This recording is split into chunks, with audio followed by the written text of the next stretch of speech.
Mi nombre es Aurelio Castañeda, tengo 67 años. Les cuento esta historia porque necesito que sepan lo que pasó, lo que realmente pasó. A veces uno cree conocer a su propia familia, pero la vida te demuestra que no es así. Pero antes de empezar, necesito pedirte algo. Escribe en los comentarios desde qué país o ciudad nos ves, y recuerda dejar tu like y suscribirte al canal. Tu apoyo hace toda la diferencia. Miren, yo soy, o más bien era, dueño de una pequeña constructora aquí en Puebla. Nada impresionante. Entiéndanme. Empecé como albañil a los 16 años, cargando bultos de cemento bajo el sol. 30 años me llevó construir Construcciones Castañeda. 30 años de manos agrietadas y espalda adolorida. Pero nunca me quejé. Era trabajo honesto. Mi esposa Amalia y yo llevábamos 42 años juntos. Una mujer fuerte. La conocí cuando apenas empezaba mi negocio. Ella me vio crecer desde cero, siempre apoyándome. Nos casamos jóvenes, sin nada más que sueños. Nuestro hijo Emiliano era nuestra adoración. Lo educamos con valores. Lo mandamos a la universidad. Se graduó de ingeniero civil, algo que me llenó de orgullo. Mi hijo profesionista, decía yo a mis amigos. Pensé que eventualmente él tomaría las riendas del negocio familiar, que tanto esfuerzo me había costado construir. Hace 3 años, Emiliano nos presentó a Renata Villaseñor, una mujer atractiva, de buena familia, según decía. Se conocieron en la universidad. Desde el principio, Amalia notó algo extraño en ella. No me mira a los ojos cuando habla, me dijo Amalia una noche. Y siempre pregunta por el negocio, por el dinero. Pero ya saben cómo somos los padres. Uno piensa, son celos de suegra, son tonterías. Si mi hijo la eligió, debe ser buena persona. Así que la aceptamos en nuestra familia. Se casaron en una ceremonia pequeña, pero bonita. Por insistencia de mi abogado, firmaron un acuerdo prenupcial. Emiliano no puso objeción, pero vi la mirada de Renata, como un relámpago de furia que desapareció tan rápido que pensé haberlo imaginado. Incorporé a Emiliano a la constructora, le di acceso a las cuentas, le enseñé todo lo que sabía. Era mi único hijo, mi legado. Todo parecía ir bien hasta hace unos 8 meses. Empecé a notar irregularidades en las cuentas. Pequeñas primero, luego más grandes. Faltaban pagos, aparecían gastos injustificados.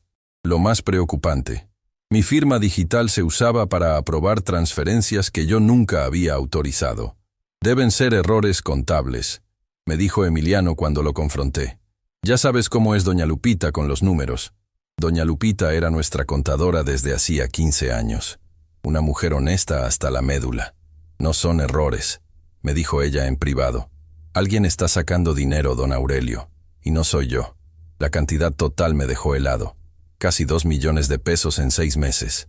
Para una constructora pequeña como la mía, eso era una fortuna. Dinero ganado con sudor, con trabajo duro, con madrugadas y noches sin dormir. Decidí instalar cámaras de seguridad en la oficina sin decirle a nadie. También en mi casa, especialmente cerca de mi estudio donde guardaba documentos importantes. Un viernes por la noche, mi esposa entró a mi estudio. Yo estaba revisando los videos de seguridad en mi computadora. Aurelio, me dijo con voz seria, encontré esto en el bolso de Renata. Se le cayó cuando vino a visitarnos ayer. Era un papel con números de cuentas bancarias que no reconocí y una lista de cantidades. Las fechas coincidían exactamente con los retiros no autorizados. Esto no prueba nada, le dije, aunque mi corazón ya sabía la verdad. Hay más, continuó Amalia. Escuché a Renata hablar por teléfono en el baño. Mencionó deudas, alguien que la presiona para pagar. Habló de casinos, Aurelio. Esa noche no dormí. Mi propio hijo, mi nuera. ¿Robándome? ¿Traicionando la confianza que había depositado en ellos? ¿Tirando por la borda el trabajo de toda mi vida? Durante las siguientes semanas, recopilé evidencia, contratos falsificados, firmas digitales utilizadas sin autorización, transferencias a cuentas desconocidas. El patrón era claro. Alguien con acceso privilegiado estaba desangrando mi empresa. Entonces ocurrió algo inesperado. Doña Lupita, nuestra contadora, me llamó un domingo. Don Aurelio, perdone que lo moleste en su día de descanso, pero necesito decirle algo importante. Emiliano vino ayer a pedirme que falsificara unos documentos. Dijo que usted lo había autorizado. ¿Qué clase de documentos?, pregunté, sintiendo un nudo en el estómago. Papeles de propiedad de la bodega grande, la que está en Avenida Reforma. Quería que cambiara los nombres para poner el de Renata como copropietaria. La bodega era uno de mis activos más valiosos. Años de ahorro para comprarla. ¿Qué le respondió doña Lupita? Que necesitaba su firma personalmente, don Aurelio. No me gustó cómo me miró cuando le dije eso. Como si quisiera intimidarme. Después de colgar, me sentí enfermo. Mi propio hijo amenazando a una empleada leal para robarme. ¿En qué momento se había convertido en esta persona? Esa noche, Amalia y yo tuvimos una larga conversación en nuestra habitación, con la puerta cerrada y la televisión encendida para evitar que nos escucharan. «Tenemos que hacer algo drástico», dijo Amalia. «Algo que los obligue a mostrar sus verdaderas intenciones». «¿Qué sugieres?», pregunté. Amalia me miró con esos ojos que, después de 4 décadas juntos, aún me sorprendían con su fortaleza. «Voy a morirme, Aurelio». «¿Qué dices, mujer?» «No de verdad, claro. Vamos a fingir mi muerte. Un ataque cardíaco repentino. Veremos cómo reaccionan. ¿Qué hacen cuando crean que estoy muerta y tú estás vulnerable?» El plan era descabellado, pero mientras más lo pensaba, más sentido tenía. Contacté a mi amigo el doctor Jiménez, que nos conocía desde hacía décadas. También a mi abogado, García. Les expliqué la situación, la sospecha, el dolor de sentirme traicionado por mi propia sangre. «Es una locura, don Aurelio», dijo el doctor Jiménez. «Pero si están robando su patrimonio, hay que descubrirlos». El plan se puso en marcha un martes. Amalia sufrió un ataque cardíaco mientras estaba sola en casa. Yo estaba en la constructora cuando recibí la llamada de nuestra vecina doña Consuelo, que estaba al tanto del plan. «Don Aurelio, su esposa, venga rápido». Corrí a casa como se esperaría de un esposo desesperado. El doctor Jiménez ya estaba allí, interpretando su papel a la perfección. Amalia yacía en nuestra cama, aparentemente sin vida. «Lo siento, Aurelio», me dijo el doctor con voz solemne. «No pude hacer nada. Lloré, pero mis lágrimas eran de rabia, no de dolor. Rabia por estar teniendo que montar esta farsa para descubrir hasta dónde llegaría mi propia familia». Llamé a Emiliano para darle la noticia. Su voz sonó afectada, pero algo no encajaba. «Papá, lo siento mucho», dijo. «¿Quieres que me encargue de los arreglos del funeral? Sé que esto debe ser muy difícil para ti». «No, hijo. Ya llamé a la funeraria López. Tu madre y yo lo teníamos todo planeado desde hace años». Un silencio extraño se produjo al otro lado de la línea. «¿También el testamento? ¿Mamá tenía testamento?». Esa pregunta, tan fuera de lugar en un momento de supuesto dolor, confirmó mis sospechas. «Nos ocuparemos de eso después», respondí secamente. El velorio se organizó para el día siguiente en nuestra casa, como es costumbre aquí en Puebla. El ataúd cerrado contenía solo almohadas y mantas. Amalia, mientras tanto, se escondía en casa de su hermana en Cholula. Familiares y amigos llegaron para dar sus condolencias. Yo representaba el papel del viudo destrozado, sentado junto al falso ataúd de mi esposa. Emiliano y Renata llegaron juntos. Él parecía triste, pero ella apenas podía mantener la compostura. La vi revisando su celular constantemente. Instalamos cámaras ocultas por toda la casa. En mi estudio, donde guardaba documentos importantes. En la sala. En el pasillo que daba a nuestra recámara, donde tenía un pequeño cofre con ahorros. La tarde avanzaba lentamente entre rezos y conversaciones en voz baja. Me levanté para ir al baño, momento que Renata aprovechó para acercarse a mi hijo. Y entonces ocurrió. Mientras pasaba cerca de ellos, aparentando distracción, los escuché. Escuché claramente a mi nuera susurrar a Emiliano. «Hazlo hoy, antes de que él se recupere. Cambia las cerraduras, abre el cofre. Todos están aquí. Es el momento perfecto». Me quedé paralizado, con el corazón martilleándome en el pecho. No era solo el dinero de la empresa. Querían todo, la casa, los ahorros, aprovechar mi supuesta vulnerabilidad para despojarme de todo lo que había construido en mi vida. Respiré profundamente y seguí caminando como si no hubiera escuchado nada. Entré al baño, cerré la puerta y me miré en el espejo. Un hombre de 67 años, con arrugas profundas y manos callosas por el trabajo duro, me devolvió la mirada. Un hombre que ahora sabía con certeza que su propio hijo planeaba traicionarlo. Salí del baño y vi a Emiliano disculparse con los presentes. Dijo que necesitaba tomar aire fresco. Lo seguí disimuladamente hasta verlo salir por la puerta principal. Desde la ventana, lo observé subir a su auto y hacer una llamada. Regresé al velorio y me senté junto a don Manuel, mi amigo de toda la vida. ¿Estás bien, Aurelio?, me preguntó en voz baja.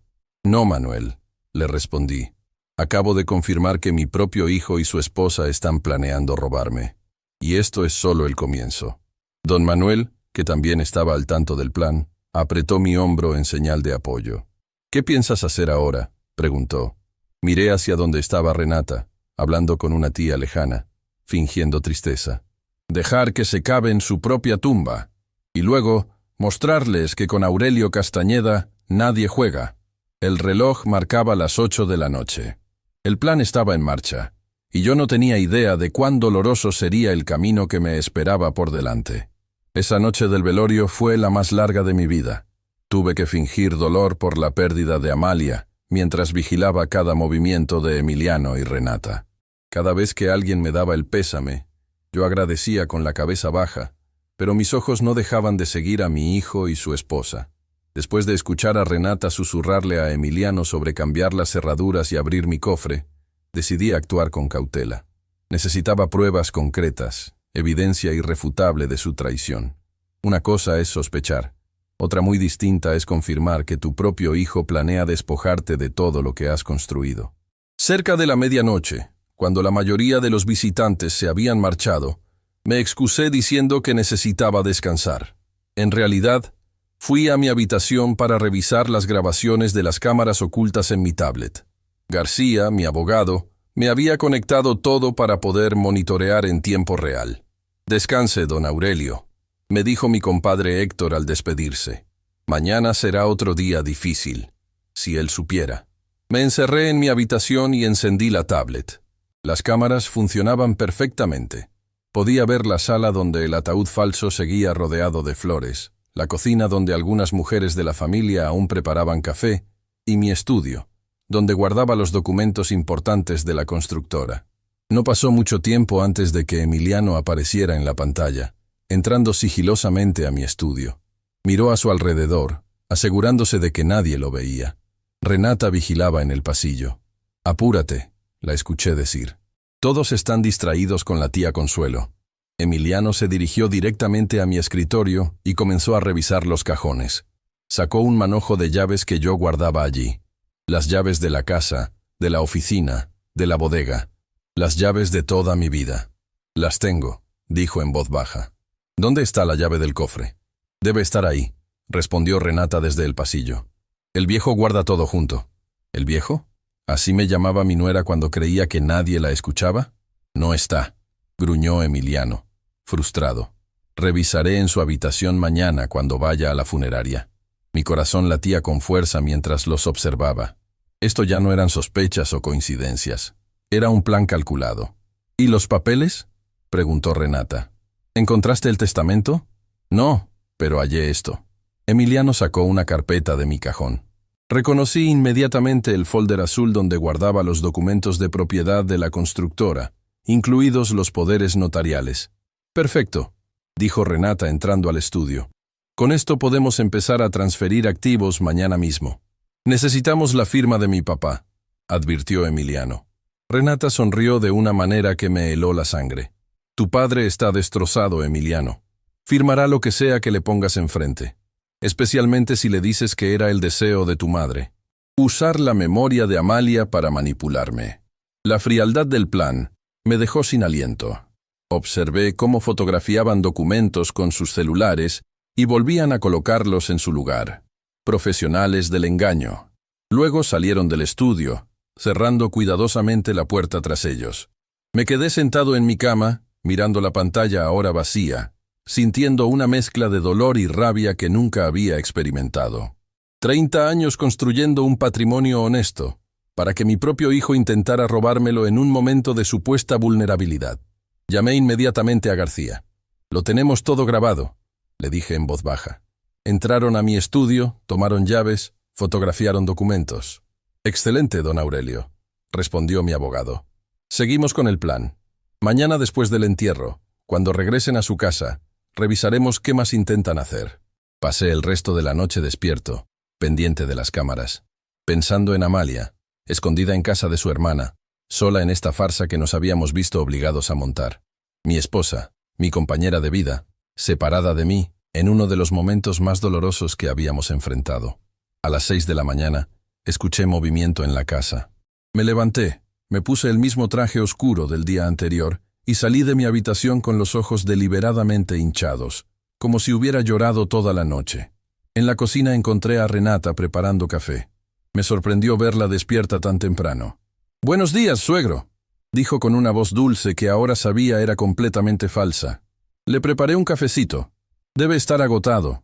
«Gracias, Renata», respondí, aceptando la taza. No pude dormir pensando en Amalia. «La extrañamos mucho», dijo ella, colocando su mano sobre la mía. «Pero no se preocupe, estamos aquí para apoyarlo. Emiliano y yo nos haremos cargo de todo. Estoy seguro de que lo harían». «¿Dónde está mi hijo?», pregunté, fingiendo no saber. «Fue a la funeraria a ultimar los detalles del entierro», contestó. «Quiere asegurarse de que todo salga perfecto para doña Amalia». Mientras bebía el café, noté que Renata no dejaba de mirar hacia mi habitación. Seguramente esperaba su oportunidad para buscar la llave del cofre. «Voy a cambiarme para el funeral», dije, dejando la taza medio llena. «Gracias por el café». Regresé a mi habitación y cerré la puerta con llave. Sabía que intentarían entrar en cuanto yo saliera de la casa. Por eso había preparado una sorpresa. El entierro estaba programado para las 10 de la mañana. A las 9 llegó Emiliano con una expresión solemne perfectamente ensayada. «Papá», me dijo abrazándome, «todo está listo en el cementerio». «Gracias, hijo», respondí, correspondiendo al abrazo mientras me preguntaba cómo podía traicionarme con tanta facilidad. Salimos hacia el cementerio en coches separados. Yo iba con García, mi abogado, quien conducía mientras yo fingía estar demasiado afectado. «Las cámaras siguen funcionando», me informó. «Doña Lupita está monitoreando desde su casa. ¿Y la policía? El comandante Suárez está al tanto. En cuanto tengamos evidencia suficiente, procederemos». El entierro fue breve. El ataúd vacío descendió a la tierra mientras yo arrojaba un puñado de tierra sobre él, siguiendo la tradición. Emiliano y Renata permanecieron a mi lado, él sosteniéndome del brazo como el hijo preocupado que pretendía ser. «Papá, deberías ir a descansar», me dijo cuando todo terminó. «Nosotros nos encargaremos de atender a los familiares que vengan a casa». «No, hijo», respondí. «Quiero estar solo un rato aquí, con tu madre. Vayan ustedes». Los vi marcharse, apresurados.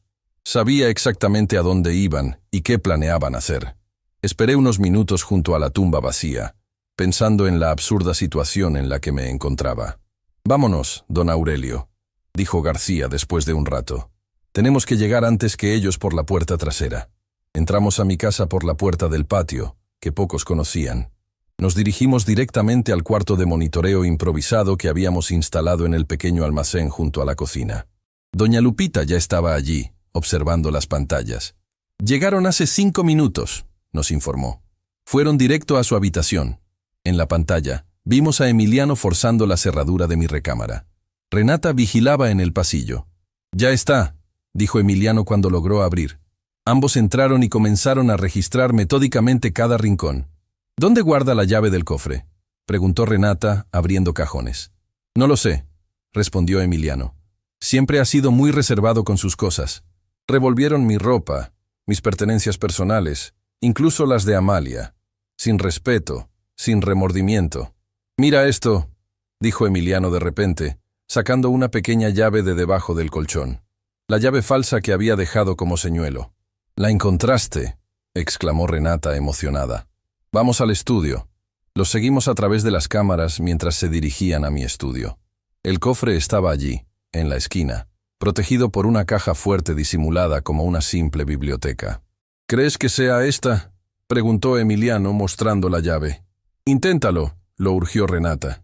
Emiliano introdujo la llave en la cerradura. Para su sorpresa, funcionó. Abrieron la puerta para encontrar nada. El cofre estaba vacío, excepto por una nota que yo mismo había dejado. La confianza, una vez rota, Nunca se recupera completamente. ¿Qué significa esto?, preguntó Renata, confundida y furiosa. No lo sé, respondió Emiliano nervioso. Quizás movió todo al banco. ¿Y los documentos? ¿Las escrituras? Mientras discutían, entramos sigilosamente a la casa. García, doña Lupita, el comandante Suárez que acababa de llegar, y yo. Nos dirigimos directamente al estudio. Tenemos que actuar rápido, insistía Renata. Cuando regrese su padre, ¿qué?, dije, abriendo la puerta de golpe. La expresión en sus rostros fue indescriptible. Sorpresa, miedo, vergüenza, todo mezclado en una mueca que jamás olvidaré. «Papá», exclamó Emiliano. «No es lo que parece». «No». «¿Y qué es entonces, hijo? Porque desde aquí parece que estás robando a tu propio padre el día del entierro de tu madre». «Estábamos buscando el testamento», intervino Renata rápidamente, «para asegurarnos de que todo esté en orden. ¿El testamento? ¿O las escrituras de la constructora? ¿O tal vez el dinero que guardaba aquí?» El silencio fue su única respuesta. «Comandante», dije, dirigiéndome al policía, «estos son los ladrones que le mencioné». «¡No puedes hacer esto!», gritó Renata. «Somos familia». «La familia no roba, Renata. La familia no traiciona». Emiliano estaba pálido, inmóvil. Por primera vez, vi miedo real en sus ojos. «Papá, por favor», suplicó. «Podemos explicarlo». «Tendrás tiempo para explicarte», respondí fríamente.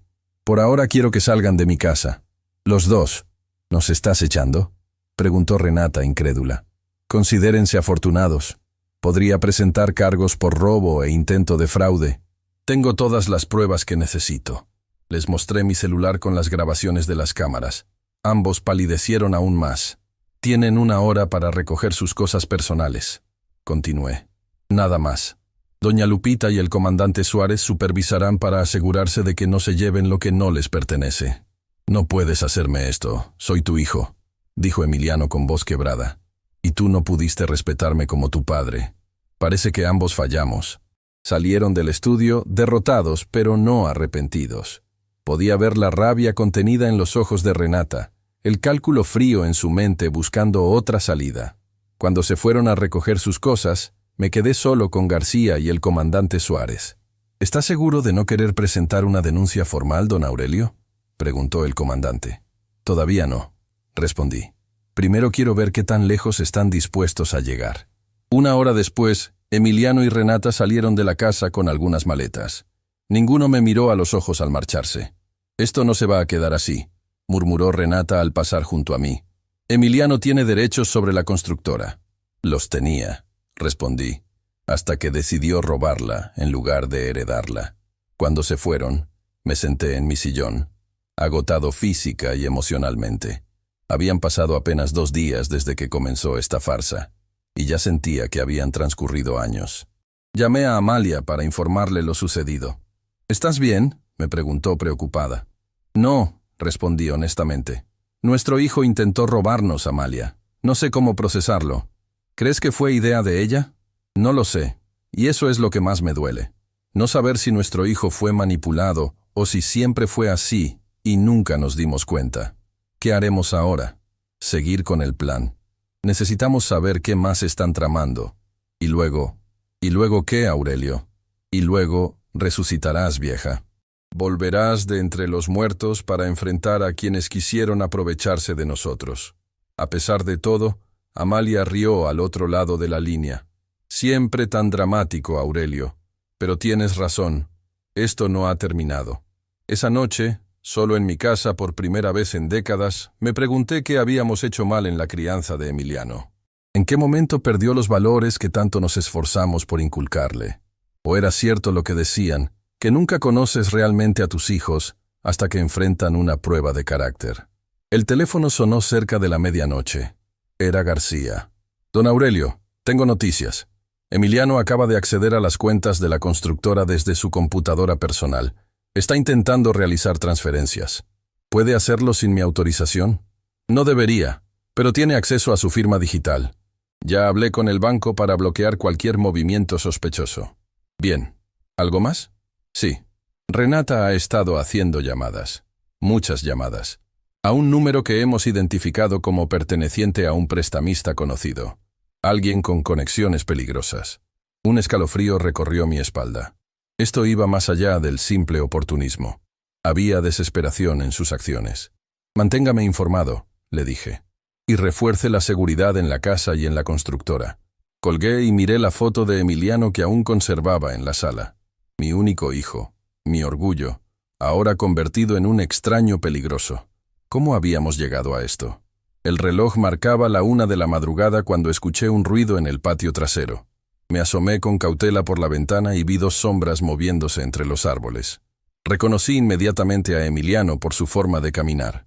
La otra figura era más pequeña, probablemente Renata. Habían regresado, en plena noche, como ladrones comunes. Agarré el celular y llamé al comandante Suárez, quien me había prometido mantener vigilancia discreta alrededor de la casa. «Los tenemos en la mira, don Aurelio», me informó en voz baja. «Mis hombres están posicionados. ¿Quiere que los detengamos ahora?» «No», decidí tras un momento de reflexión. «Dejemos que entren. Veamos qué están buscando exactamente». «Es arriesgado, don Aurelio. Tengo el sistema de grabación activado. Será más evidencia». «Como usted diga. Estaremos listos para intervenir». Apagué todas las luces y me escondí en el pequeño cuarto de monitoreo. Desde allí podía ver cómo Emiliano forzaba hábilmente la cerradura de la puerta trasera. Parecía tener experiencia, lo que me hizo preguntarme si esta no era la primera vez que entraba así a mi casa. Los observé moverse por la cocina, sigilosos como sombras, dirigiéndose nuevamente hacia mi estudio. «El viejo debe tener una caja fuerte real en alguna parte», susurró Renata. «Nadie guarda tanto dinero en el banco». «No conoces a mi padre», respondió Emiliano. «Siempre ha sido desconfiado con los bancos». «Pues más vale que encontremos algo, Emiliano. Tengo a gente respirándome en la nuca por esas deudas». Así que era eso. Deudas. Emiliano y Renata no estaban simplemente aprovechando una oportunidad. Estaban desesperados. Los vi registrar nuevamente el estudio, esta vez de manera más destructiva, arrancando libros de los estantes, removiendo cuadros de las paredes, buscando cajas fuertes ocultas. «No hay nada», gruñó Emiliano después de varios minutos. «Tiene que haber algo», insistió Renata cada vez más agitada. «¿Qué hay de la recámara? Quizás bajo el piso o en el closet». Se dirigieron a mi habitación.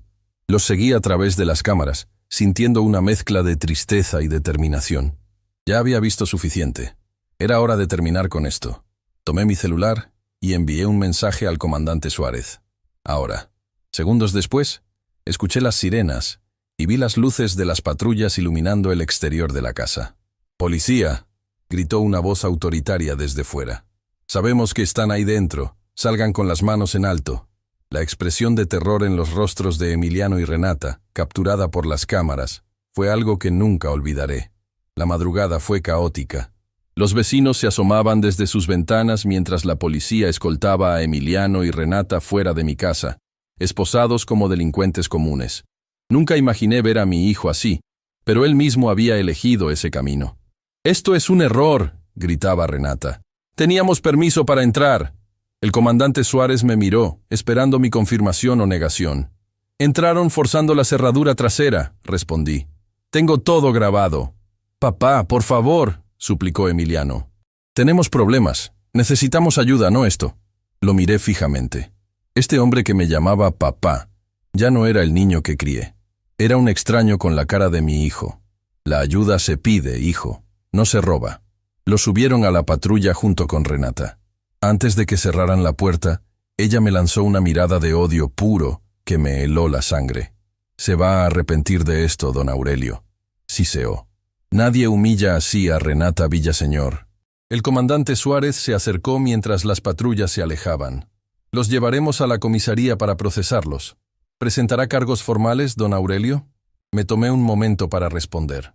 Una cosa era asustarlos. Otra muy distinta era enviar a mi propio hijo a la cárcel. «Reténgalos 24 horas», decidí finalmente. «Quiero que entiendan la gravedad de lo que hicieron, pero no presentaré cargos todavía». «Como usted diga», asintió el comandante. «Pero le advierto, don Aurelio, personas así no suelen aprender la lección tan fácilmente». «Lo sé», respondí con pesadez. «Pero sigue siendo mi hijo. Cuando todos se fueron, La casa quedó sumida en un silencio opresivo. Llamé a Amalia para informarle lo sucedido. «No puedo creerlo», dijo ella, su voz quebrada por el llanto. «¿Cómo pudo Emiliano caer tan bajo? La influencia de Renata, supongo. Y deudas, Amalia. Mencionaron deudas importantes.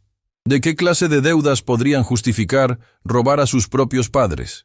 Eso es lo que necesitamos averiguar». A la mañana siguiente, García llegó temprano con un informe preliminar de sus investigaciones. «Don Aurelio, hemos estado rastreando los movimientos financieros de su hijo y su nuera durante los últimos meses. Lo que encontramos es preocupante». Me mostró una carpeta llena de documentos, estados de cuenta, transferencias, recibos. Renata tiene deudas de juegos significativas, casinos, apuestas en línea, prestamistas. Estamos hablando de casi 1 millón de pesos. ¿1 millón?, exclamé incrédulo. ¿Cómo pudo acumular tanto? Parece ser un problema de años. Según nuestras fuentes, ya estaba endeudada antes de conocer a Emiliano. Probablemente vio en su hijo una salida a sus problemas financieros. La idea de que mi hijo hubiera sido manipulado desde el principio me dio un rayo de esperanza. Quizás Emiliano no era intrínsecamente deshonesto, sino una víctima más de Renata. ¿Y mi hijo? ¿Qué sabemos de él? García dudó antes de responder, lo que me preparó para malas noticias. Emiliano parece haber sido cómplice activo, don Aurelio. Encontramos evidencia de que falsificó su firma digital en múltiples ocasiones para desviar fondos de la constructora. Pequeñas cantidades al principio, tal vez para no levantar sospechas, pero en los últimos 3 meses las sumas aumentaron considerablemente. Me mostró una lista de transferencias, 50,000 pesos aquí, 100,000 allá, sumando casi 2 millones de pesos en total. ¿A dónde fue ese dinero?, pregunté, sintiendo un nudo en la garganta. La mayor parte a pagar deudas de juego de Renata, pero también hay gastos extravagantes, un reloj de lujo, ropa de marca, un viaje a Cancún, cosas que usted no sabía que estaban comprando. Viviendo como ricos a costa de mi trabajo, murmuré. García asintió sombríamente. Hay algo más, don Aurelio. Emiliano ha estado en contacto con otros contratistas, ofreciendo información sobre sus proyectos, licitaciones, presupuestos, todo, vendiendo secretos de la empresa. Eso parece. Y lo más grave, encontramos un borrador de documento donde planteaban una reorganización de Construcciones Castañeda, con Emiliano como director general y usted, bueno, jubilado forzosamente. Un golpe de estado, dije, sintiendo que me faltaba el aire. Mi propio hijo planeando quitarme la empresa. Lo siento mucho, don Aurelio. Nos quedamos en silencio un momento, el peso de la traición flotando en el aire como un gas venenoso. ¿Qué recomienda, licenciado?, pregunté finalmente. Desde el punto de vista legal, tiene suficientes pruebas para presentar cargos serios. Fraude, falsificación, intento de robo, abuso de confianza. Podrían enfrentar varios años de cárcel. La idea de mi hijo en prisión me revolvió el estómago, pero la magnitud de su traición requería una respuesta contundente. Hay otra opción, continuó García, notando mi dilema. Podemos usar esta evidencia como palanca para un acuerdo. Que devuelvan el dinero, que Emiliano renuncie a cualquier pretensión sobre la constructora, que firmen un convenio de no acercamiento. ¿Y si no aceptan? Entonces presentamos cargos formales. Ellos saben que tienen todo que perder. Consideré mis opciones durante lo que pareció una eternidad. Finalmente, tomé una decisión. Prepare el acuerdo, licenciado. Quiero verlos hoy mismo.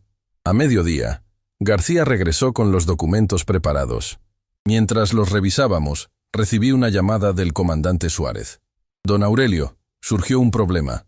Recibimos una visita de un abogado representando a su hijo y su nuera, un tal Mendoza. ¿Mendoza? No conozco a ningún abogado con ese nombre. No es cualquier abogado. Representa a gente complicada.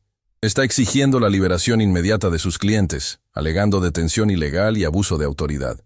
¿Pueden liberarlos? Técnicamente, si usted no presenta cargos formales, no podemos retenerlos más de 24 horas. Pero me preocupa la aparición de este Mendoza. No es buena señal. ¿Qué sugiere, comandante? Venga a la comisaría. Enfrentémoslos directamente, con su abogado presente. Es mejor terminar esto de una vez. Media hora después, estaba en la comisaría junto a García. El ambiente era tenso. En una sala de interrogatorios nos esperaban Emiliano y Renata, junto a un hombre de traje impecable y mirada fría que supuse era Mendoza. «Don Aurelio», saludó el abogado con una sonrisa que no alcanzaba sus ojos. «Lamentable situación familiar. Esperemos resolverla civilizadamente». «No hay nada civilizado en lo que han hecho», respondí secamente. Emiliano tenía la mirada clavada en el suelo. Renata, en cambio, me desafiaba con sus ojos. «Mis clientes niegan cualquier acto ilícito», continuó Mendoza. «El señor Emiliano tiene llaves de la casa familiar y autorización para acceder a documentos de la empresa como empleado de confianza. No hubo allanamiento ni intento de robo». García intervino inmediatamente. «Tenemos grabaciones que demuestran lo contrario. Entraron forzando una cerradura en plena madrugada, expresando claramente su intención de sustraer dinero y documentos». «Grabaciones obtenidas sin conocimiento ni consentimiento de los implicados», replicó Mendoza. «Inaceptables como prueba legal. En propiedad privada, ante sospecha fundada de delito completamente válidas», contraatacó García. Mientras los abogados debatían, yo observaba a mi hijo. ¿Cómo habíamos llegado a esto? ¿En qué momento perdió el rumbo? ¿Cuándo dejó de ser el niño honesto que crié para convertirse en este hombre que ni siquiera podía mirarme a los ojos? «Basta», interrumpí finalmente. «No vine aquí a debatir legalidades. Vine a ofrecer un trato». Eso captó la atención de todos, especialmente de Renata, cuyos ojos brillaron con interés. «Tengo pruebas suficientes de fraude, falsificación y robo para enviarlos a ambos a la cárcel», continué. «También tengo pruebas de las deudas de juego, los prestamistas, el dinero desviado de la constructora, todo». Renata palideció. Mendoza mantuvo su expresión impasible, pero noté un ligero cambio en su postura. «Sin embargo, estoy dispuesto a no presentar cargos bajo ciertas condiciones». García colocó los documentos sobre la mesa. Primero, devolución íntegra del dinero sustraído, 2 millones de pesos, en un plazo no mayor a 1 año. «Imposible», saltó Renata. «No tenemos ese dinero». Segundo, continué ignorándola, renuncia inmediata de Emiliano a cualquier puesto en la constructora y a cualquier pretensión de herencia sobre el negocio familiar. Emiliano levantó la mirada por primera vez, sorprendido. Tercero, divorcio inmediato. Renata se va sin nada, tal como estipula el acuerdo prenupcial en caso de conducta fraudulenta. «Eso es ridículo», exclamó ella poniéndose de pie. «No puede obligarnos a divorciarnos». «No los obligo», respondí calmadamente. «Les ofrezco una alternativa a la cárcel. Ustedes deciden». Mendoza revisó los documentos meticulosamente. «Necesitamos discutirlo en privado», dijo finalmente. «Tienen 10 minutos», respondió García. Nos retiramos a otra sala. El comandante Suárez nos ofreció café mientras esperábamos. «¿Cree que aceptarán, don Aurelio?», preguntó. «No tienen muchas opciones», respondí. «La alternativa es enfrentar cargos criminales». Exactamente 10 minutos después, regresamos a la sala. Emiliano y Renata estaban sentados en extremos opuestos de la mesa, evitando mirarse. Mal presagio para ellos, buena señal para mí. «Mis clientes están dispuestos a considerar el acuerdo con algunas modificaciones», anunció Mendoza. «No hay modificaciones posibles», respondió García. «Es este acuerdo, o presentamos cargos formales hoy mismo. La cantidad es imposible de pagar en 1 año», insistió el abogado. «Su cliente trabajará para pagarla», respondí, mirando directamente a Emiliano. «Tengo un amigo constructor en Oaxaca que necesita un ingeniero. El sueldo es modesto, pero suficiente para vivir austeramente y pagar cuotas mensuales. Si cumple puntualmente durante 1 año, consideraré el asunto saldado». «¿Oaxaca?», murmuró Emiliano horrorizado. «¿Quieres enviarme al otro extremo del país?». «Quiero alejarte de las malas influencias», respondí, mirando significativamente a Renata, «y darte la oportunidad de reconstruir tu vida con honestidad». Hubo un largo silencio. Finalmente, para mi sorpresa, fue Emiliano quien habló. «Acepto», dijo con voz apenas audible. «¿Qué?». Renata se volvió hacia él, incrédula. «Estás loco. No puedes aceptar esto». «Es justo», respondió Emiliano, aún sin mirarla. «Robamos, Renata. A mi propio padre. Merecemos consecuencias». «Traidor», siseó ella. «Después de todo lo que hemos pasado juntos, ¿te rindes así? ¿Pasado juntos?». Emiliano finalmente la miró. ¿Te refieres a cómo me manipulaste para robar a mi familia? ¿O a cómo ocultaste tus deudas de juego hasta que fue demasiado tarde? La sorpresa en el rostro de Renata fue genuina. No esperaba que Emiliano se rebelara contra ella. No firmaré ningún divorcio, declaró Renata, cruzándose de brazos. Y sin mi firma no hay acuerdo. Mendoza intervino discretamente. Señora, debo recordarle que las evidencias contra usted son particularmente comprometedoras. Si esto va a juicio... No me importa. No me van a humillar así. García y yo intercambiamos miradas. Era hora de jugar nuestra última carta. «Comandante», llamé, ¿podría traer a nuestra invitada especial? Suárez asintió y salió de la sala. Minutos después, regresó acompañado por una figura que dejó a todos boquiabiertos. Amalia, mi esposa, viva y determinada, entró con paso firme. «¿Suegra?», balbuceó Renata, como si viera un fantasma. «Pero usted, el funeral, el entierro». «Sorpresa», respondió Amalia secamente. Luego miró a Emiliano. «Hijo, nunca imaginé tener que fingir mi muerte para descubrir quién eres realmente». Emiliano rompió a llorar, un llanto profundo de vergüenza y arrepentimiento. Renata, en cambio, parecía calcular frenéticamente sus opciones, como una rata acorralada. «Esto cambia las cosas», dijo Mendoza, visiblemente incómodo. «Si esto fue una operación coordinada con la policía, con evidencia de intento de fraude perfectamente documentada», completó García. La habitación quedó en silencio, salvo por los sollozos ahogados de Emiliano. «Firmaré», dijo finalmente Renata, derrotada. «Pero quiero inmunidad total, ningún cargo, ninguna denuncia». «La tendrás», respondí, «siempre que no vuelvas a acercarte a mi familia. Nunca más». Esa misma tarde firmamos todos los documentos. Emiliano aceptó trabajar en Oaxaca y pagar mensualmente hasta cubrir el dinero robado. Renata firmó el divorcio, aceptando las condiciones del acuerdo prenupcial que la dejaban sin derecho a reclamación alguna. Cuando todo terminó, pedí unos minutos a solas con Emiliano. Renata ya se había marchado, escoltada por Mendoza, quien me lanzó una mirada que prometía futuros problemas. «Hijo», dije cuando quedamos solos, «¿cómo llegamos a esto?» Emiliano, demacrado y exhausto, sacudió la cabeza. «No lo sé, papá. Todo comenzó con pequeñas mentiras. Renata tenía deudas. Yo quería impresionarla, demostrarle que podía resolverlo todo. Luego una mentira llevó a otra, un préstamo a otro. ¿Por qué no pediste ayuda? Vergüenza, supongo. Y luego, cuando la bola de nieve creció tanto, el miedo. Renata conoce gente peligrosa, papá. Sus acreedores no son bancos precisamente. Así que era eso. Mi hijo, atrapado entre la ambición de su esposa y el miedo a sus conexiones peligrosas. ¿La amas?», pregunté, aunque ya sabía la respuesta. «Creí amarla», respondió tras una pausa. «Ahora no estoy seguro de haberla conocido realmente». Me levanté, sintiendo el peso de cada uno de mis 67 años. «El autobús a Oaxaca sale mañana a las 6. No llegues tarde». «¿Eso es todo?», preguntó, sorprendido por mi frialdad. «¿No hay perdón? ¿No hay abrazo de despedida?». Lo miré detenidamente. A pesar de todo, seguía siendo mi hijo, mi sangre. El perdón se gana, Emiliano. Con acciones, no con palabras. Demuéstrame que eres el hombre que creí criar, y entonces hablaremos de perdón. Me dirigí hacia la puerta, pero me detuve antes de salir. Tu madre irá a despedirte mañana a la estación. Yo no. Necesito tiempo. Esa noche, en casa, Amalia y yo nos sentamos en silencio en la sala, procesando todo lo ocurrido.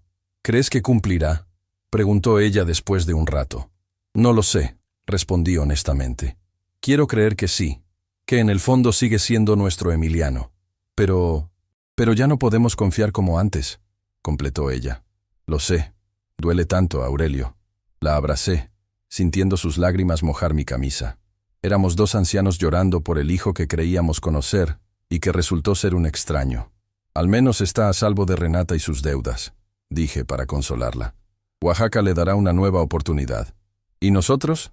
¿Qué haremos ahora?» «Seguir adelante, vieja. Reconstruir lo que se perdió. Y esperar que nuestro hijo encuentre su camino de regreso a nosotros». Esa noche no pude dormir.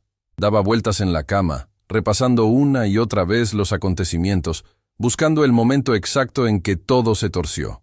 El instante preciso en que perdimos a nuestro hijo sin darnos cuenta. Cerca del amanecer, mi celular vibró con un mensaje. Era del comandante Suárez. Vigilancia especial colocada en su domicilio y negocio. Mendoza es peligroso. Manténgase alerta. Así que no había terminado. La amenaza de Renata y sus misteriosos acreedores seguía latente. «¿Qué pasa?», murmuró Amalia, despertándose a mi lado. «Nada», mentí, no queriendo preocuparla más. «Duérmete». Mientras la veía volver a dormirse, tomé una decisión. Protegería a mi familia a cualquier costo, incluido Emiliano, a pesar de todo. Porque al final del día, a pesar de la traición, a pesar del dolor, seguía siendo mi hijo. El reloj marcaba las 5 de la mañana. En una hora, Emiliano abordaría un autobús hacia su nueva vida, su oportunidad de redención. Y yo me quedaría aquí, vigilante, esperando el siguiente movimiento en este juego que había comenzado con un simple susurro en el velorio de mi esposa. Han pasado 6 meses desde que Emiliano partió a Oaxaca. 6 meses de reconstruir lo que quedó de nuestra vida y nuestro negocio. La mañana de su partida, Amalia fue a despedirlo a la estación de autobuses. Volvió con los ojos hinchados, pero no me contó detalles de su conversación. Algunas cosas son sagradas entre una madre y su hijo, incluso después de una traición como la nuestra. La primera semana fue la más difícil. Renata, como era de esperarse, no se dio por vencida fácilmente. Intentó acceder a las oficinas de la constructora, alegando que tenía pertenencias personales que recoger. García la interceptó y le advirtió que cualquier violación al acuerdo resultaría en una denuncia inmediata. «No, he terminado con ustedes», le dijo a García, según me contó después. «Nadie deja a Renata Villaseñor en la calle. Reforzamos la seguridad en la casa y en la empresa. Contraté a 2 guardias que se turnaban para vigilar. El comandante Suárez también mantuvo patrullas regulares en la zona. Sabíamos que Mendoza, el abogado, tenía conexiones con gente peligrosa, y Renata estaba desesperada por su situación financiera. A finales del primer mes, recibimos la primera transferencia de Emiliano. 15,000 pesos. Una cantidad modesta, pero significativa considerando su nuevo sueldo reducido. García verificó que el dinero proviniera efectivamente de su cuenta personal, no de algún préstamo nuevo o esquema fraudulento. «Es un comienzo», comentó Amalia cuando le mostré el recibo. «Al menos está cumpliendo». Yo no estaba tan convencido. Después de todo lo ocurrido, mi confianza estaba destruida. Pero quería creer. Necesitaba creer que mi hijo aún podía redimirse. Esa misma semana recibí una carta de Emiliano. Papel y tinta, como en los viejos tiempos. La abrí con manos temblorosas, mientras Amalia esperaba expectante. «Queridos papá y mamá», comenzaba. «No sé si leerán esto o si la romperán antes de abrirla. No los culparía si lo hicieran. Solo quiero que sepan que estoy trabajando duro aquí en Oaxaca. El proyecto es demandante. Estamos construyendo viviendas para familias de bajos recursos. El sueldo es poco como esperaba, pero el trabajo es honesto y me da tiempo para reflexionar sobre mis errores. No hay día que no piense en lo que hice, en cómo traicioné su confianza. No busco excusas, aunque al principio intenté convencerme de que había sido manipulado por Renata. La verdad es que yo elegí cada paso, cada mentira, cada traición. Fui débil y codicioso. Estoy enviando todo lo que puedo cada mes. Sé que el dinero no repara la confianza rota, pero es un comienzo. Espero algún día poder mirarlos a los ojos sin vergüenza. Con amor, a pesar de todo, Emiliano». Amalia lloró después de leer la carta. Yo mantuve la compostura, aunque sentí un nudo en la garganta. ¿Era sincero o solo otra manipulación? El tiempo lo diría. Las semanas siguientes trajeron rutina y una calma tensa. Reconstruimos la contabilidad de la empresa. Implementamos nuevos controles.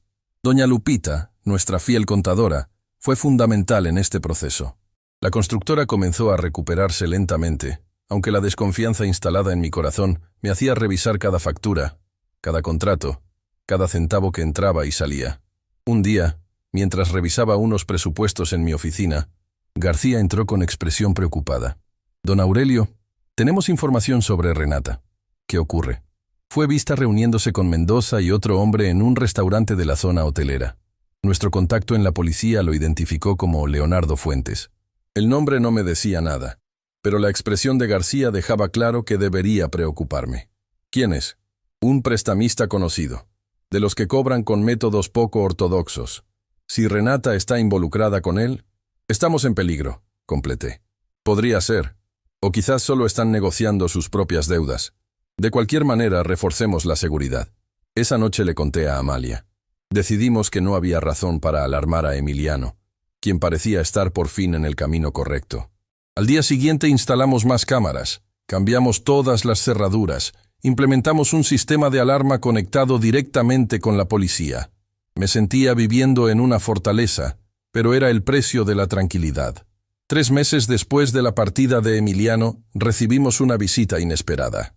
Doña Lupita llegó a casa un domingo, visiblemente nerviosa. Don Aurelio, doña Amalia, perdonen que los moleste en domingo, pero es importante. Nos mostró su celular. Era una foto de Renata entrando a las oficinas de uno de nuestros principales competidores, Construcciones Valdivia. Mi sobrina trabaja en el edificio de enfrente, explicó doña Lupita. La reconoció y me envió esto. Vendiendo información, murmuré, intentando sabotear lo poco que nos queda. No puede hacer eso, dijo Amalia indignada. El acuerdo solo cubre lo que ya hizo, no lo que pueda hacer en el futuro, explicó García cuando lo llamé para consultarlo. Legalmente, no podemos impedirle que trabaje donde quiera. Pero si está vendiendo secretos comerciales, eso sí sería demandable.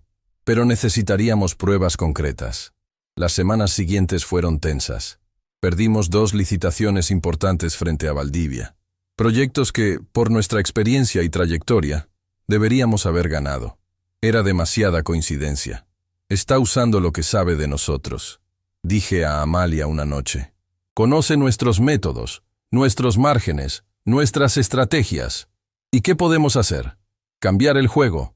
Si Renata cree que conoce nuestro negocio, le demostraremos lo contrario. Implementé cambios radicales en nuestra forma de operar.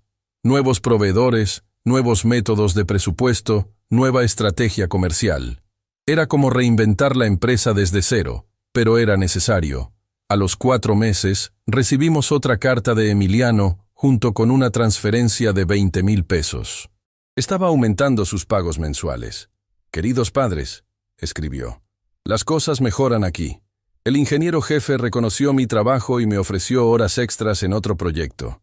Es agotador, pero cada peso extra es un paso más hacia la reparación del daño que causé.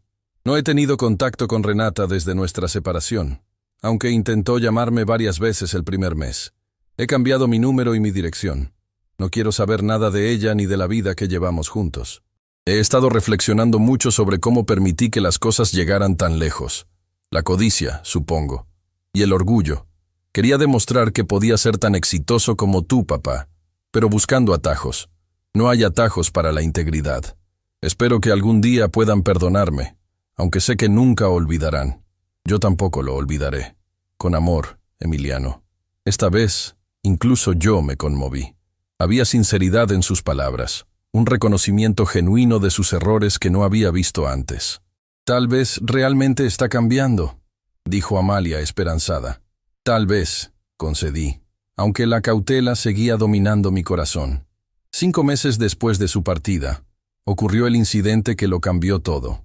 Salía de la oficina tarde, cerca de las 9 de la noche. El estacionamiento estaba casi vacío. Mientras caminaba hacia mi auto, noté 2 figuras acercándose, hombres jóvenes, con la cabeza rapada y tatuajes visibles en el cuello. Don Aurelio Castañeda, dijo uno de ellos. No era una pregunta. ¿Quiénes son ustedes?, pregunté, aunque ya intuía la respuesta. Tenemos un mensaje de fuentes, dijo el otro, acercándose amenazadoramente. La deuda de Renata Villaseñor es ahora su problema. No tengo nada que ver con las deudas de esa mujer, respondí, intentando mantener la calma mientras buscaba disimuladamente mi celular para llamar a emergencias. Ahora sí, insistió el primero. O paga los 800,000 pesos que debe con intereses, o las consecuencias serán desagradables para usted y su familia, incluso para su hijo, allá en Oaxaca, añadió el otro con una sonrisa macabra. La mención de Emiliano encendió una alarma en mi cabeza. Sabían dónde estaba mi hijo. Esto era serio. Le daremos una semana para conseguir el dinero, concluyó el primer hombre. Un representante lo contactará para el pago. Se marcharon tan rápido como aparecieron, dejándome paralizado junto a mi auto. Llamé inmediatamente al comandante Suárez y le conté lo sucedido. «Esto es grave, don Aurelio», dijo después de escucharme. «Fuentes no es alguien con quien se pueda negociar. Sus amenazas no son en vano. ¿Qué sugiere? Asignaré protección policial para usted y doña Amalia, y alertaré a mis colegas en Oaxaca para que vigilen a su hijo. ¿Y si pagamos? No terminaría ahí, don Aurelio. Gente como Fuentes siempre encuentra la forma de exigir más. Esa noche, Amalia y yo tuvimos una conversación difícil. Debemos advertir a Emiliano», insistió ella. «Está en peligro. Si lo alertamos, podría hacer algo imprudente», argumenté. «Quizás intente regresar, enfrentarse a ellos, o peor. Es nuestro hijo, Aurelio. A pesar de todo, finalmente acordamos llamarlo. Fue una conversación tensa. Le explicamos la situación sin entrar en detalles alarmantes. Le pedimos que estuviera alerta, que no saliera solo de noche, que cambiara sus rutinas. «Es mi culpa», dijo Emiliano, su voz quebrándose al otro lado de la línea. «Renata me advirtió que sus acreedores eran peligrosos, pero nunca imaginé que llegarían a esto. No es momento para culpas», le dije. «Es momento de ser prudentes. La policía está al tanto aquí como en Oaxaca. Voy a regresar», decidió de inmediato. «Esto es mi responsabilidad. Yo me metí en este lío. Yo debo resolverlo». «No», respondí con firmeza. «Quédate donde estás. Es más seguro. Pero ustedes están en peligro por mi culpa. Y tú también. Quédate en Oaxaca. Confía en nosotros por una vez». Después de mucho insistir, Emiliano accedió a permanecer allá, bajo protección policial. Pero podía sentir su ansiedad y culpa a través del teléfono. Al día siguiente, García llegó con una propuesta. «Podemos presentar una denuncia formal contra Fuentes por amenazas y extorsión», sugirió. «Con su testimonio y la vigilancia del estacionamiento, tendríamos un caso». «¿Y exponernos a represalias mayores?», cuestioné. «No, debe haber otra solución». «La hay», intervino el comandante Suárez, quien acababa de llegar. «Pero es arriesgada y necesitaremos la cooperación de todos, incluido Emiliano». Su plan era audaz: tender una trampa a Fuentes y sus hombres. Utilizaríamos el mismo método que usamos para desenmascarar a Emiliano y Renata. «Haremos que crean que accederá a pagar», explicó Suárez. «Concertaremos una reunión en un lugar controlado por nosotros. Cuando aparezcan para cobrar, los arrestaremos infraganti por extorsión». «¿Y Renata?», preguntó Amalia. «Ella es la raíz de todo esto. Si podemos probar su complicidad, también caerá», aseguró el comandante. «Pero primero vamos por el pez grande». El plan se puso en marcha. Como esperábamos, al quinto día recibí una llamada del supuesto representante de Fuentes. Acordamos una reunión para el pago en un restaurante cercano a mi oficina. Lo que el extorsionador no sabía es que ese restaurante pertenecía a un amigo de confianza, quien nos permitió instalar cámaras y micrófonos ocultos. El comandante Suárez y sus hombres estarían camuflados como clientes y personal. La noche antes del encuentro, recibí una llamada inesperada. Era Emiliano. «Papá, estoy en Puebla». «¿Qué? Te dije claramente que te quedaras en Oaxaca». «Lo sé y lo siento. Pero no podía quedarme allá mientras ustedes enfrentaban esto por mí. Soy parte del problema. Debo ser parte de la solución». Quise reprenderlo, pero en el fondo entendía su decisión. Era lo que yo mismo habría hecho en su lugar. «¿Dónde estás ahora?», pregunté. «Con el comandante Suárez», me explicó el plan. «Quiero participar. Es demasiado peligroso. Papá, por primera vez en mucho tiempo, quiero hacer lo correcto. Déjame ayudar». El comandante Suárez se puso al teléfono y me aseguró que la participación de Emiliano podía ser controlada y segura. Finalmente, acepté. El día del encuentro llegó.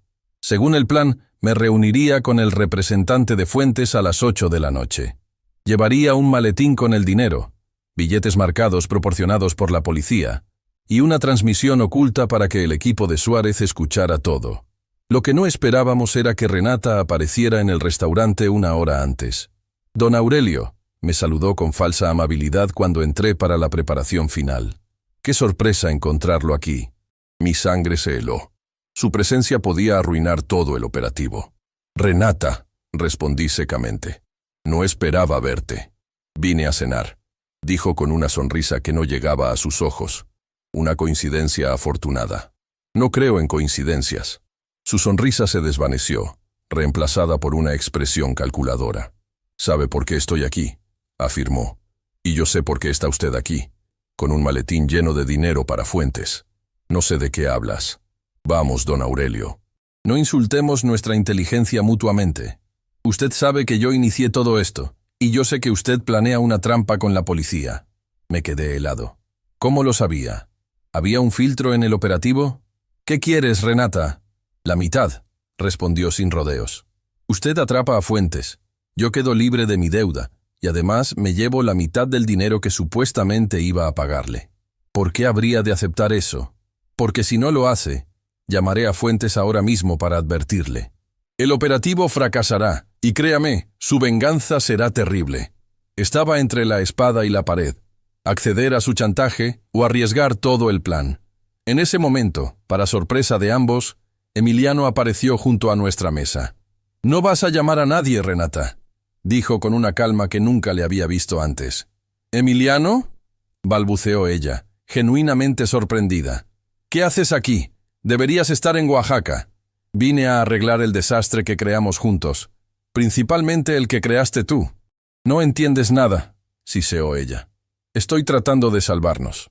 «No, estás tratando de salvarte y de paso sacar más provecho, como siempre». Emiliano se sentó junto a mí, enfrentando a su exesposa. «Tengo algo que quizás te interese saber», continuó. «Llevo 3 meses colaborando con la policía de Oaxaca y Puebla.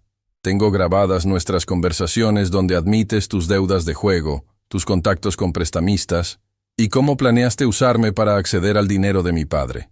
La expresión de Renata pasó del asombro a la furia. «Estás mintiendo», escupió. «Nunca dije nada de eso. ¿Recuerdas esa noche en Cancún, cuando celebrábamos nuestro aniversario? Estabas tan borracha que te jactaste de cómo me habías elegido específicamente porque era hijo único de un constructor exitoso. Tengo esa conversación grabada». Renata palideció. «Si intentas algo contra mi familia, si haces una sola llamada, esas grabaciones llegarán directamente a Fuentes», advirtió Emiliano. «¿Crees que será comprensivo cuando sepa que planeabas traicionarlo a él también?» Nunca vi a nadie calcular tan rápidamente sus opciones como lo hizo Renata en ese momento. Finalmente, se levantó. «Esto no ha terminado», amenazó, pero pude notar el miedo detrás de sus palabras. «Sí, Renata, ha terminado», respondió Emiliano con firmeza. La vimos salir apresuradamente del restaurante. Inmediatamente, el comandante Suárez se acercó a nuestra mesa. «La seguiremos», nos aseguró. «No interferirá con el operativo». Miré a mi hijo con una mezcla de asombro y orgullo. Este no era el Emiliano débil y manipulable que conocía. Este era un hombre tomando responsabilidad por sus actos. «¿Es cierto?», pregunté cuando quedamos solos. «¿Lo de las grabaciones?» «Algunas sí», admitió con una pequeña sonrisa. «Otras son un farol. Pero ella no lo sabe. Arriesgaste mucho. No tanto como lo que ustedes arriesgaron por mí toda la vida». El operativo continuó según lo planeado. El representante de Fuentes llegó puntual, acompañado por los mismos matones que me habían amenazado en el estacionamiento. La conversación fue grabada. El dinero cambió de manos. Y en el momento preciso, el comandante Suárez y sus hombres intervinieron. Los arrestaron sin incidentes, aunque uno intentó huir y fue rápidamente reducido. En su poder encontraron no solo el dinero marcado, sino también una lista de víctimas de extorsión y evidencia que implicaba directamente a Fuentes. Esa misma noche, Fuentes fue arrestado en su residencia de lujo. Renata intentó huir de la ciudad, pero fue interceptada en la terminal de autobuses. Las grabaciones de Emiliano, junto con su testimonio, fueron cruciales para establecer la conexión entre ella y la red de extorsión. Una semana después, Amalia, Emiliano y yo nos sentamos en la sala de nuestra casa. Era la primera vez que estábamos juntos, realmente juntos, desde el falso velorio. «Casi 500,000 pesos», dijo Emiliano, colocando un cheque sobre la mesa. «Es todo lo que pude ahorrar estos meses en Oaxaca, más lo que me prestó mi jefe cuando le expliqué la situación. No cubre todo lo que robé, pero es un comienzo real. Hijo, comenzó Amalia, pero él la interrumpió. No, mamá, necesito hacer esto. Necesito reparar el daño que causé. No solo con palabras, sino con acciones concretas. Lo miré a los ojos, buscando al hombre en que se había convertido mi hijo. ¿Qué piensas hacer ahora?, pregunté. Volver a Oaxaca, terminar el proyecto, seguir pagando mi deuda, no solo la económica, sino la moral. ¿A menos que qué?, preguntó Amalia. A menos que necesiten ayuda aquí, en la constructora. No como antes, no en posición de poder. Como un empleado más, ganándome nuevamente la confianza desde cero. Amalia me miró, esperando mi decisión. Después de todo lo ocurrido, podría volver a trabajar junto a mi hijo. La confianza, una vez rota, nunca se recupera completamente, dije, repitiendo las palabras que había escrito en aquella nota en el cofre vacío. Pero puede reconstruirse, poco a poco, con paciencia y esfuerzo constante. ¿Eso es un sí?, preguntó Emiliano con un destello de esperanza. Es un podemos intentarlo, respondí, extendiendo mi mano hacia él. Un día a la vez. Tomó mi mano, y por primera vez en muchos meses, nos abrazamos. No fue un abrazo de reconciliación total, ni de perdón absoluto. Fue el abrazo de dos hombres dispuestos a trabajar por reconstruir lo que se había roto. Esa noche, mientras Amalia y yo nos preparábamos para dormir, ella me preguntó, ¿crees que funcionará? ¿Tenerlo de vuelta en la empresa? No lo sé, respondí honestamente. Pero si no le damos la oportunidad, nunca lo sabremos. Parece diferente ahora, más fuerte, más centrado. A veces necesitamos caer hasta el fondo para encontrar la fuerza para levantarnos, reflexioné. A veces, dejar caer a un hijo es la única forma de permitirle levantarse como un hombre. Amalia asintió, comprendiendo la profunda verdad en mis palabras. ¿Sabes qué es lo más irónico de todo esto?, comenté mientras apagaba la luz. ¿Qué? Que tuvimos que fingir tu muerte para descubrir que nuestro hijo estaba vivo, pero perdido. Y ahora que has resucitado, parece que él también lo ha hecho. Amalia sonrió en la oscuridad. Somos una familia extraña, Aurelio Castañeda. Lo somos, vieja, pero seguimos siendo familia, a pesar de todo. Y con esa certeza, por fin pude dormir tranquilo, sabiendo que lo peor había pasado y que, aunque el camino sería largo y difícil, teníamos una oportunidad de reconstruir no solo nuestra empresa, sino también nuestra familia. Porque al final, como descubrimos en esta dolorosa experiencia, el amor verdadero no es ciego ni permisivo. El amor verdadero establece límites, exige responsabilidad, y cuando es necesario, permite que aquellos que amamos enfrenten las consecuencias de sus acciones. Solo así, a veces, pueden encontrar su camino de regreso a casa. Si mi historia te conmovió, no olvides suscribirte a mi canal y activar la campanita para más relatos como este. Tu apoyo me motiva a seguir compartiendo las lecciones que solo la vida y los años pueden enseñar.